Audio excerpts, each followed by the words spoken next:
जुड़े हुए सभी फॉलोअर्स के लिए हम ट्रैवल ब्लॉग स्टार्ट करने जा रहे हैं। श्रीमद् भागवत महापुराण की कथाओं सत्संगों के तत्वाधान में हमें बहुत ट्रैवल करना पड़ता है यहाँ से वहाँ। तो हमारा ये विचार आया, क्यों ना हमें देखने वाले, हमारा साथ देने वाले हम सभी अपने साधकों और हमारे भाई बंधुओं को उन जगहों के साथ परिचय करवाएं जिन स्थानों पर, जगहों पर हमको जाना पड़ता है। तो आज हम बसोली के लिए निकले हैं। श्रीमद् भागवत महापुराण कथा का वहाँ पर आयोजन हो रहा है, तो हम बसोली के लिए निकल गए हैं। तो हमारा जो पहला पड़ाव जो आया है, आप यहाँ दीवार पर पढ़ भी सकते हैं, welcome to Madhopur hill station. ये माधोपुर से रोड जाती है बसोली की ओर, पर हमें हिल स्टेशन में नहीं जाना, हम बसोली की ओर जा रहे हैं।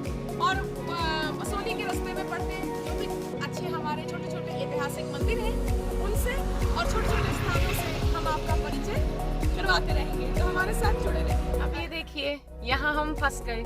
ये कोई डाइवर्जन है, यहाँ जुगियाल शाहपुर कंडी, लेकिन हम यहाँ फंस गए। हम कैसे आगे जाएंगे? अभी कोई और रास्ता देखते हैं। तो जुड़े रहिए हमारे संग। रोड्स में हमें ट्रेवल करना पड़ रहा है, कोई कंस्ट्रक्शन वर्क चल रहा है शायद, इसलिए बड़ी मुश्किल से ये रोड पकड़ी हमने पूछ के। तो आगे देखते हैं कैसे सड़क मिलती है हमें। रितु, ये मेरे संग रितु ड्राइविंग कर रही है। रितु राधे राधे बोलो। राधे राधे।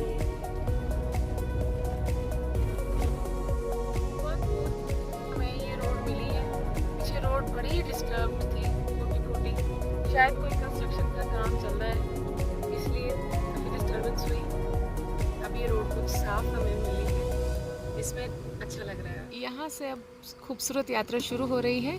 ये मुक्तेश्वर धाम पांडव गुफाएं, गांव डूंग, ये एक लैंडमार्क हमारे सामने आया है। अब देखते हैं मुक्तेश्वर धाम कितनी दूर है। बड़े सुंदर घने जंगल, बड़ा सुंदर सा व्यू। तो जब भी आप यात्रा करें, ये ध्यान रखें कि सीट बेल्ट वेयर की हो अगर आप गाड़ी में हैं। देखो, मैंने भी सीट बेल्ट वेयर की है। इधर रितु ने भी, रितु आप भी दिखाओ आपकी सीट बेल्ट कहाँ है। रितु ने भी सीट बेल्ट वेयर की है। और अगर आप बाइक पे या स्कूटी पे हैं तो आप हेलमेट ज़रूर वेयर करें, क्योंकि ये छोटी छोटी चीज़ें हैं जो हमें सेफ रखती हैं। तो इन छोटे छोटे ट्रैफिक रूल्स का जो बने ही हमारी बेहतरी के लिए है, उनका ज़रूर हमने पालन करना है। ये ज़रूर ध्यान रखना है। ये देखिए, बड़ा सुंदर सा व्यू सामने चल रहा है। इसके बाद डैम का भी व्यू आपको दिखाएंगे। मुक्तेश्वर जो गुफाएं हमारे पांडवों की जो गुफाएं हैं, उनका दृश्य बाहर से ही दिखाएंगे, क्योंकि अगर हम मंदिर के अंदर चले गए तो बहुत लेट हो जाएंगे। सभी सारे ऑलमोस्ट हजल भजल मार्केट्स में नहीं है, मार्केट सारी बंद है। सोए होंगे अभी लोग, कोई अपने अपने घरों के काम कर रहे होंगे।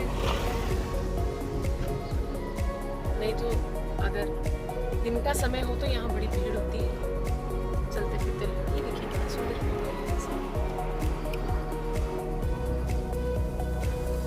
ये पहाड़, ये वृक्ष, बस ये इनसे हमारा जीवन है, इनसे हम हैं। हम कुछ ज्यादा तो नहीं कर सकते, पर जब भी हम किसी पहाड़ी स्टेशन पे आए या कहीं भी हम नेचर की गोद में जाएं, तो हम ये ज़रूर ध्यान रख सकते हैं कि हम थोड़ी साफ सफाई बना के रखें। अक्सर देखा जाता है कि अपने तीर्थों में चले जाओ, मंदिरों में चले जाओ या किसी भी पहाड़ी जगह पे जाओ, तो बड़ी प्लास्टिक होती है, बड़ी गंदगी चल रही होती है। लोगों ने प्लास्टिक यहाँ वहाँ बिखेरी होती है, तो वो उस प्लास्टिक से सारा इन्वायरमेंट हमारा पोल्यूट होता है। कोशिश ये करनी चाहिए कि हम जहाँ भी जा रहे हैं वहाँ की सफाई, साफ सफाई कम से कम हम तो ना बिखेरें कुछ ऐसे। यहाँ एक अलर्ट लगा हुआ दिखाई दे रहा है, रॉक फॉलिंग, पत्थर डिगदे हन। ये यहाँ से हमारा पहाड़ी सफर शुरू हो रहा है। बड़े सुंदर से पहाड़ चारों ओर है, और यहाँ कुछ स्टेशंस के नाम लिखे हैं, ये भी आप देख पा रहे हैं। और ये view point Ranjit Sagar dam, ये व्यू पॉइंट है, यहाँ हम उतरते हैं।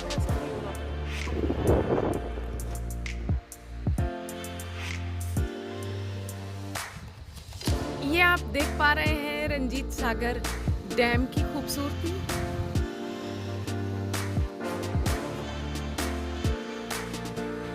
ये व्यू पॉइंट पे हम खड़े हैं, उस व्यू पॉइंट से सारा दृश्य साफ साफ दिख रहा है।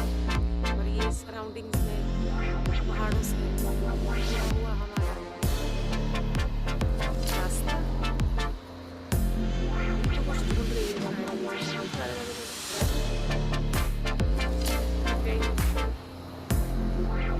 चलिए यहाँ से आगे चलते हैं और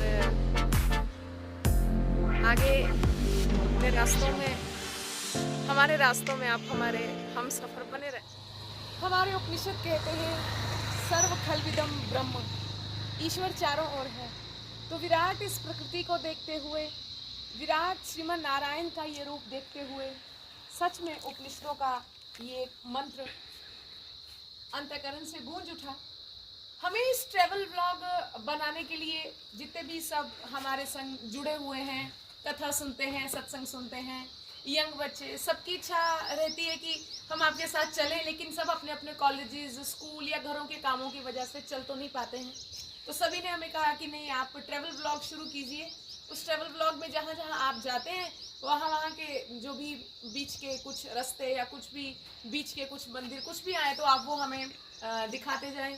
सो इसलिए ट्रैवल व्लॉग जो शुरू किया गया है वो हम सबके संग जुड़े हुए जितने भी स्टूडेंट्स हैं, जो भी हमारे संग यात्रा कर नहीं पाते हैं, या हमारी कुछ माएँ बहनें, बड़े बुजुर्ग भाई लोग, आप सबसे यही परिचय करवाने के लिए कि हम अनंत की यात्रा की ओर चल रहे हैं। ईश्वर का मार्ग, जीवन का मार्ग हमें अनंत संभावनाओं की ओर ले जा रहा है। हमारी मानसिकता तय करती है कि हम कितनी खूबसूरती से अपने इस रास्ते को तय करते हैं। वास्तव में अगर मन स्थिर हो, विचार स्थिर हो, तो जीवन की खूबसूरती बनकर निकलती है। और अगर मन भटकाव में हो, अगर मन चिंता में हो, तो हमारे आसपास चाहे कितनी भी खूबसूरती फैली हुई हो वो हमें दिखाई नहीं देती। तो आज देखिए चारों ओर का ये दृश्य कितना अद्भुत लग रहा है। ये पहाड़ हमने नहीं बनाए, ये पेड़ हमने नहीं लगाए, ये है कोई विराट सत्ता, ये है कोई जिन्होंने इस सौंदर्य को बिखेरा हुआ है। ये पुरुष और प्रकृति की लीला, ये पुरुष और प्रकृति का बनाया हुआ संसार, श्री राधा कृष्ण की लीला स्थली, भगवान श्री राम और सिया माँ की ये भारत भूमि, इस भारत भूमि के सौंदर्य का तो कहना ही क्या। आओ आगे चलते हैं, देखते हैं और क्या क्या श्री भगवान हमें बताना और दिखाना चाहते हैं। हम बसोली से सिर्फ 4 किलोमीटर की दूरी पर हैं।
दृश्य आप दूरी से देख रहे हैं।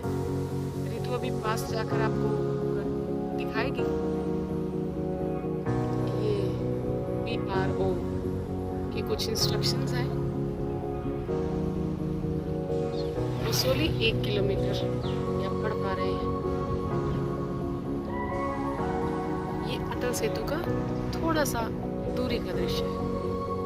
वे टू बोर्डिंग नहीं पड़ा। हाँ, ये चेक पोस्ट पठानकोट की और उधर लिखा है वे टू बोर्डिंग। यहाँ से अटल सेतु शुरू होता है। चेकिंग के लिए रुकना पड़ता है, पर हमारी चेकिंग तो हुई नहीं, दूर से ही देख लिया। ये खूबसूरत अटल सेतु में हम प्रवेश कर रहे हैं। बोलो वृंदावन बिहारी लाल की जय, बोलो राधा रानी सरकार की जय।